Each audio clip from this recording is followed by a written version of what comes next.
Alright guys, ICC Cup Fitz back here, and now before I just get in this game, I just want to say thank you to ICC Cup Frost, one of our awesome, epically awesome TV admins. He's not really much of a caster right now, as he is really busy, but he does make our banners for us to make this our casting look much more official, and we thank you very much for that. But now, getting into the actual game, spawning in the top right on Jade, our yellow Terran, it will be Arya, Arya, who's going to be averaging 119 and maxing at 187.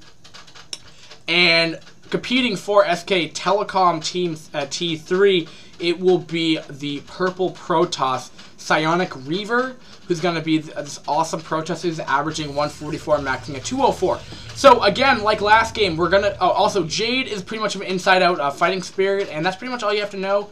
Your main's on the low ground again, and your natural is on the high ground. So most people, you'll see a lot of fast expands going on. And hold on, actually no, I don't need to pause. My ferret wants water at the worst apparent time ever. So regardless, we're probably going to be seeing standard TVP action here. We're going to be seeing a flip of APMs as well. TAKK team had the higher APM last game, so we're going to be seeing a higher APM for the Protoss here for SK Telecom. So Protoss, I guess, just tends to have a higher APM. I guess if we're going to generalize that rule for the past two games here. Probe will get a pretty fast scout, I think. Tends to be the case because they get a 9 pylon and then they or 10 pylon, excuse me. Nice little micro there, but going to put down to the barracks, and I wouldn't be surprised for gas. So yeah, we're going to be seeing mech. I mean, most likely we're going to be seeing mech play. And just reading his opponent, seeing nothing out of the ordinary. I mean, that's kind of the whole point of scouting. Scouting will either tell you, okay, they're going standard or they're going something wacky, and I need to figure out what the heck they're doing. But we're probably going to be seeing a Cyber Core coming down around 2 minutes and 15 seconds-ish. It is 2 minutes and 10 seconds. Will I be right? Will I be right on 2 minutes and 15 seconds? Yes, right on 2 minutes and... no, actually... Wait, where'd he go? I'm confused to where he... Did he put a mana pylon? No. Also, if you guys didn't know, this is PsyonicReaver, a person who's done a lot of Brood War casting for the past couple years. Go check out his channel if you want. I probably won't remember to link it, so just look up PsyonicReaver. No, Cybercore's going down pretty, actually, a little later than normal, I like to say, but that's probably because he pumped out another Zealot than you normally do. So, an extra Zealot over Cybercore, depending on what you want to do, but it looks like he just wants to apply aggression here. But will he have enough? He'll get an early factory, but he sees he's not putting it on the high ground. He's going to try to maybe set up a contain here. I'll be interested if it will be effective, though. Excuse me, I'm so sorry. I've been casting for, I think, like 7 hours today. My throat is burning with a passion. Will he be able to snipe off this Marine, though? That'd be pretty good. Nice Marine micro, though. I'm not going to lie at all. I probably would have just completely lost both Marines. Looks like he'll lose that. Oh, he's hitting both of them. One will go, and if that probe, and both of them will fall. And this Zealot thing unstoppable right now. And Protoss looks like he wants to expand behind this aggression right here. Not bad at all. Good sneaky way to secure his location right here. This isn't really... Now, this is not for him to be like, okay, I'm going to go kill off my opponent now. It looks like he's just going to apply pressure, make his opponent feel like he needs to overcommit with units maybe, and it just delays for time. Gets a good. It also continues on to further scan to further his scouting information. He just sees more as well. I mean, we're going to be seeing probably most likely an early push. However, it's going to be delayed, though, because he did lose 2 of the Marines, so this push where he's going to get a tank and probably get Spider-Mine tech pretty shortly, because you don't really get siege mode with this push. 100 gas is about to come out. I would be surprised for Spider-Mine, which it is, so it's going pretty much the standard build in TVP, where you'll get around 5 Marines and, around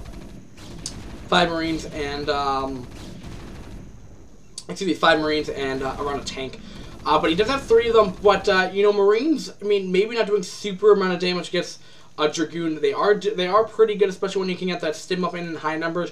Looks like he's going to be putting on a bunker, though, instead. Looks like he's just waiting for that 5th Marine to come out, or 4, I guess it might be 4 or 5 Marines. Sometimes it depends on the person. But it looks like he's just going to be putting it in here. It doesn't look like he's going to do that aggression at all, but that's probably what he initially wanted, and that's the reason why he got that tank out before he got any kind of Did I? Oh, they just transferred pros. I thought something was happening over here. But that's probably why he got that tank out. Anyway, going to be putting a supply depot just so the Dragoons can't run by or anything, any kind of sneaky like that. Barracks going to be lifting up probably for potential more scouting information. He'll probably send it to the protest area to see what the heck they're doing. Because aggression is a good and bad thing. One, you sometimes make your opponent play super defensive. Sometimes that's a good thing, sometimes it's a bad thing. Sometimes, though, if you're too aggressive, you have your whole army back at his base, and then you're like, oh, he just had a drop. I lose now because he fell out. So sometimes it's a bad thing. Sometimes, you know, it depends on how you look at it. But it did stop that off. But it will also allow him to get. Terran will be playing in the dark for right now. No academy, so no scans going off to figure what his opponent's doing.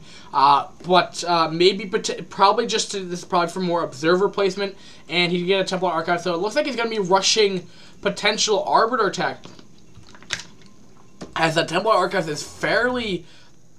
He will have siege staying down. I think this might be a good time just to maybe back up his Dragoons a little bit. But you tend to get Templar Archives this early just because you want to get you need for Arbiter Tribunal you need Templar Archives. Arbiter Tribunal allows you to get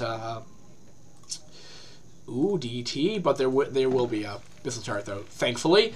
But Arbiter Tribunal will allow you to get Arbiters, so I wouldn't be surprised if we see a Stargate coming up somewhat shortly, but we'll probably see an Observatory before that.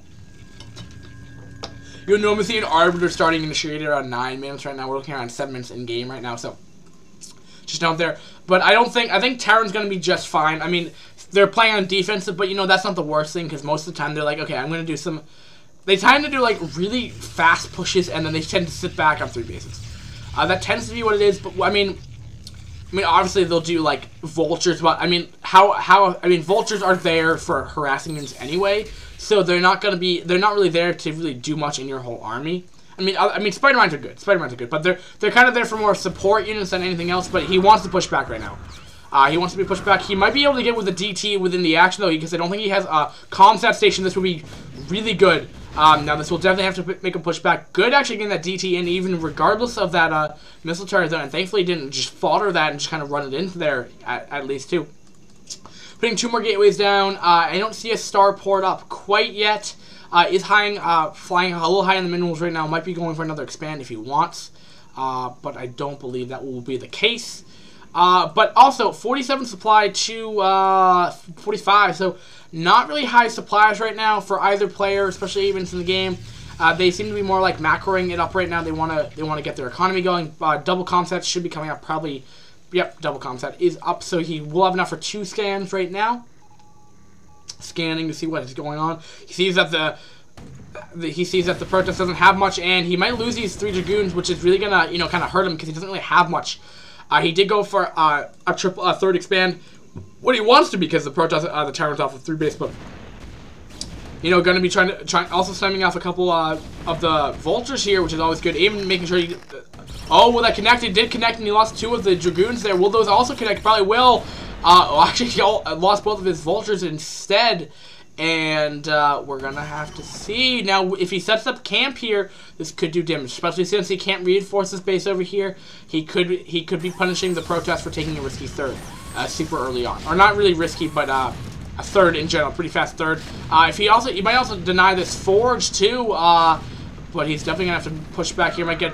Oh, did you just see how many kills? 7, 4. Oh, man, these tanks are being so cost-effective right now. Oh, my gosh. And I think Protest is going to have a little bit of a difficulty here because this Catane's really being pretty...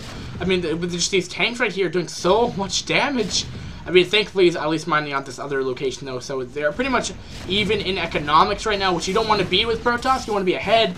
But it looks like with that Zealot, he might be able to... No, it doesn't look like that at all. So it looks like this Catane will continue going for a little bit longer period of time. But I don't think it's going to kill off this Nexus or anything. But just being pretty pesky with that, trying to put even Spider-Mines in the base. Might even get some more economic damage behind the mineral line. But due to the building placement, he's going to have difficulty bringing the Vultures in there. But nevertheless, he's going to get them in there anyway. Getting a few kills, but Vultures versus Dragoons tend to be the most cost-effective trades. Even with upgrades, but it doesn't look like that at all. And will that Dragoon fall? No, it looks like he's just going to continue sitting back there. And the tank looks like he probably want to push back. No, we're going to be pushing out 4 right when I say that. No, and just continuing to put down more vultures here. 4 factories up, and Terran will be taking his own 3rd. So Protoss, you know, this is sometimes why I was saying aggression is good, but not too much aggression. Because sometimes you think you're way too ahead, but then the Terran's like, oh yeah, I actually have units, so good luck trying to get by me. And this is really looking terrible for the Protoss right now. I don't, it's looking so difficult to deal with this. He needs to get a Zealot up against this tank. That's the main issue right now. He needs to get an Observer up as well, just to be able to spot these spider mines, though. But there's so many, sometimes you just run into them anyway. He does have an Observer, though. Sadly, he's just running into it anyway.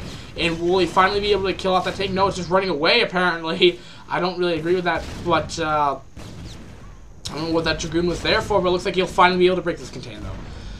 Woo! But he's got to try to reinforce it again with another tank and Vulture, though. But, you know, again, this might be on the flip side of the Terran, though. He might have been committing too much with this push here. And since, you know, the Protoss has been, you know, off this extra base here, it's not like he's been off of 1 base, though. I don't think the Terran realizes that he's off this extra base. Now, in this scenario, I think when the Protoss the Terran realizes, like, okay, well, I can't do much now. I think this is probably when the time he wants to take a 4th. But it looks like he's just continued to, you know, somehow damage it, like, butcher his way through this. Terran's really high in I thought I saw 2,000 minerals. He is indeed. He could be expanding, could be putting down more factories. He could probably finish this right now if he wanted to, but his macro is not the best right now. You know, who's a Terran player? You know, Arya, I almost said Ari because I always play Ari in League of Legends, but Arya, I really hope you win this, but oh no, wait, Terran, yeah, Arya, yeah, Arya is doing pretty well, yeah. Arya, I really hope you're doing well in this game, but you know, you're floating pretty high in the mineral count. You probably should be wanting to be macroing a little bit more, but I mean, I'm not gonna. It's not like make or break a game, but I mean, you could probably break. I mean, I think you pretty much won this game in this scenario, but I think you could just further your lead by just macroing a bit better. But, you know, it looks like he's going to come in here with more Vultures and tanks here. Will he get the stun on the tank? So that's kind of important. Loses one Dragoon so far, and it looks like these Zealots will be able to clean up these tanks, though, and this is one of the problems about overextending yourself when you're going with an ongoing push, though. Sometimes the Protoss is like, oh, yeah, when you're doing when you're trying to break when you're trying to break the Protoss or whatever unit, sometimes they just come back and they're continuing to macro. And that's the thing when you take a fast expand. And that's the logic behind if they're doing a 1-base play and you do a 1-base play over a 2-base play is when if you're more susceptible to early game damage, but when you get in the higher leagues and able to defend off that 1-base play with proper micro and stuff, that's when you're really starting to be a really good player there. And that's kind of it kind of happened with both players right here. Protoss went for a super fast expand, early game aggression behind expand, a fast expand. And then on top of that, he will also be finding the timing of this 3rd. This should give him the proper time, being like, okay, I should probably take another expand right now. Because I really think this is the proper time for him to take another expand right here. I don't think running up this ramp is going to be doing too much, because it means bringing over his whole units. But he's hitting a lot of tanks, though, doing a lot of damage. I'm surprised by this, the amount of damage he's letting this happen to his tanks, especially those tank numbers are getting so you know, down right now. He's just not going to be able to do this right now. And, well, at least thankfully he was able to hold that off. So, I really think Protoss should expand behind this right now. He does have enough minerals, and I really don't know. Now, this ongoing push is continuing to happen, and I like this. It makes it for a much more interesting cast, but I'm not sure if this is the most reliable strategy right now, as we've seen it flip on both players right now. I don't really know why they haven't learned from their mistakes yet, but it looks like he's going to be coming in here and trying to break this opponent, but I don't really think it's really going to do too much. +1 upgrades. I haven't been paying attention to the upgrades much to this game at all, so let's looking back at this game. +2 just started. Does he have an armory yet? Because you normally get an armory around 8 minutes, but I don't see one. No armory to speak of.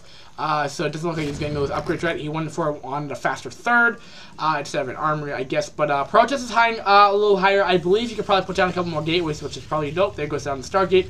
So we're not his Arbiter. Everything's a little bit more delayed just due to this ongoing pushes. So we're definitely seeing more of a standard game here, but just much more aggressional style here. I think Protoss is in a better situation than the Terran is, just because if you're doing an ongoing Terran push here, you know, that's not bad per se, but you don't want to lose your tanks. And when you're doing that ongoing push, you're sending all your rallied units over there, and he's only able to produce, I believe, 2 tanks at a time right here. So he's only going to have, I mean, around 2, 3, around 5 tanks, I think, at this time, one time, when you really should have like 12 or 15 maybe at this time in the game, where the protest is really difficulty. And and the reason why the Arbiter's so late because of that is, you know, the Arbiter's there to counteract to stasis field the siege tank. I mean, that's why it's there. Arbiter should be one of these buildings. No, it's not. But that's the reason why the Arbiter's there. And I mean, other than a really good spellcaster, but its main purpose is just to counteract the tank there. But since he's had no really trouble dealing with the tanks here, and now there's only vultures in here, which don't really do too much damage in just general, but Spider-Mons can do a lot of damage though. Will those Spider-Mons connect with? That's the important thing though. In these bigger scale battles, sometimes it doesn't really matter. But he's killing off the tanks again, and wow, he's just letting this happen over and over and over again. And Arya, I really just I don't like this from you. I really don't. I really think you really need to keep your tank numbers really high. That's kind of just the basic rule of thumb that you need to follow in TVP or pretty much any match when you're going mech in general. And you know, the one, I mean, other than the ongoing pressure, I mean, it depends on your playstyle, obviously, where we've been seeing so much, you know, pressure. It looks like it'll be taking a bottle of time to expand over there. So we're going to see a base around the 7 or 8 o'clock position right down there. But you know, the problem is when you're going this ongoing push, you often lose tanks because oftentimes you'll lose the push that you're doing almost give really good control, and you know that you're ahead. But so when you're kind of doing this aggression, just trying to make your opponent maybe GG early, or you're doing a lot of damage that you really shouldn't be doing with your tanks, the mech's immobile. And now it's 115 to 79 when you really don't want to be in this situation. Terran should be ahead in supply in this point in time. Protoss should be macroing up, but since he's done so much damage, he feels comfortable running into this. And, you know, he really doesn't have that much. And now, I mean, the Vultures are expendable, and Vultures are okay to lose, but when you're losing those tank numbers is really not good. Going up here with a couple of Zealots, being all completely just, you know, vaporized apart, and going through this supply depot wall here. And does he have a Reaver in there? I'm not quite sure, but you know, it's really going to come down to the micro of both these players here, and I really don't know. Also, the space is being left uncontested for right now. This is where the protesters be like, okay, what am I going to do here? I'm doing something. But he's going to be going in here with a whole bunch of Vultures. The best thing he wants to do is putting down Spider-Mons, but he's not utilizing that right now. And oh man, this is being really, really hard for the Protoss right now, for the Terran right now. Arya is trying to do as much damage as he can, getting a tank up here. Looks like he's finally going to be able to deny this push here. But, I mean, also, the lack of upgrades from Arya is really being really bad right now. He really should be getting upgrades, or she. Arya sounds like a girl's name. I don't know why. But, he has his third base. He's exactly what he wants to do. And, you know, again, like, this is where Protoss has really found, like, a good spot where they've continued being able to deny, or, I mean, where he had such a difficulty securing his third early on, it delays his tech, delays the amount of tanks he can get, and then I mean, when you're doing that kind of aggression, like, what do you want to do? Oh, I want to sit back and let him do more damage? No, you want to kick his ass and try to do more damage on him, and that kind of puts that psychological, you know, I'm not trying to think of the right word, like, you're kind of putting that mindset upon your opponent there where they want to be aggressive, and you're like, that's a good thing, because Terran's supposed to be passive, more or less. Not saying you should be aggressive. You shouldn't be aggressive with your Vultures per se, but sometimes being really risky with all your tanks is not the smart. But this is what he needs to be doing to stay in this game, though. But it's a little late, though. And they kind of just died, though, and didn't really get too many probes. But it looks like what's his name is going to be coming in here. PsyonicReaver is going to be coming back up here and going to be doing a good amount of damage here. It looks like he's going to just try to run into this tank line here. I like this by Psionic right here, and just trying to power his way through here. And considering the fact that he's going to be at the 4 base, he's going to be able to reproduce his army fairly efficiently. 125 supplied to 65 at this point, 64, 62 now, and there's a GG well played by Arya, or walked Arya, and I really have to say, well played by, PsyonicReaver. I think he really knew how to exploit the Terran in this game. He knew what he was doing. He knew how to, stall. He knew how to stall until he got his expand up. Yes, his natural got bombarded for quite some time, but you know, maybe he knew that was going to happen, so he took his third. Instead of building more units, he wanted to have a third, so he would, once he was able to do that, he would have his natural backup, and he was able to, you know, he was off of 3 base for a pretty long time. What, 2 base at least, you know, 2 base to 2 base, and he was off 3 and then 4, because remember, when you're always risking when you're doing that aggression, you see that you don't always guarantee damage. And we saw here where the Protest did some damage, he lost the main of his army, and then the Terran did some damage, but maybe that's what Psionic wanted, because then he was able to push through that mech army, because now it wasn't in the main base where it was really protected. He was able to, you know, pretty much break through that, and then as a result, you had this constant ongoing war between the two players here, and that made them lose a lot. That Protoss can lose units, Terran really can't. Terran wants to wait for the 200 army, but he forced the situation to be like, yo, dude, I'm going to attack you anyway, or I'm going to go expand, so you have to do either one, and he chose to be more aggressive, which is hard with mech because it's so immobile, it's so hard to... Mech is more about positional, and like map awareness, where you want to have that 20 seconds to engage on an army in the center of the map, where you're pushing out, sometimes you're just caught completely off guard there, and you're just not in the right situation, where you're able to build up your own, you know, your own base and do that. So I say well played. I just think you should be more cautious with your tanks. Arya, sorry. Arya, I think you should change him to Arya, but Arya, I think that's what you should be doing. But nevertheless, I think you played pretty well. Comparing to, I mean, SKT3's been playing, I mean, he's been casting for a pretty long time, so he pretty knows this game pretty well. Even if he's D-ranked, that doesn't mean he's a bad player by any means. That means his mechanics aren't, you know, up to par where like a C or D or B like B-ranked player would be. I mean, Brood War is a lot about mechanics, but it's also, I mean, to an extent strategy, but not as much as a lot of other RTSs. But I'm not gonna. I shouldn't say that. I'm just saying it's a very mechanically built game, so he knows this game inside out. He knows it very well. And I think PsyonicReaver, congrats to you. Continue to cast for whatever you're watching this cast for. And have a nice day, guys. We'll be back with game number 4. Oh, also, so PsyonicReaver won. So SK Telecom Team 3 has successfully won. So it will be SK Telecom is 2-1 in this series right now.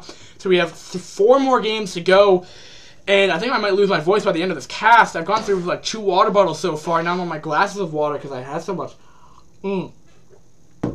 Nothing better than room temperature water.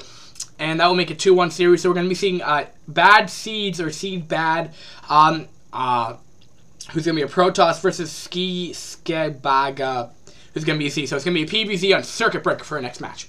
For game number 4. Alright, have a nice day, guys. Peace.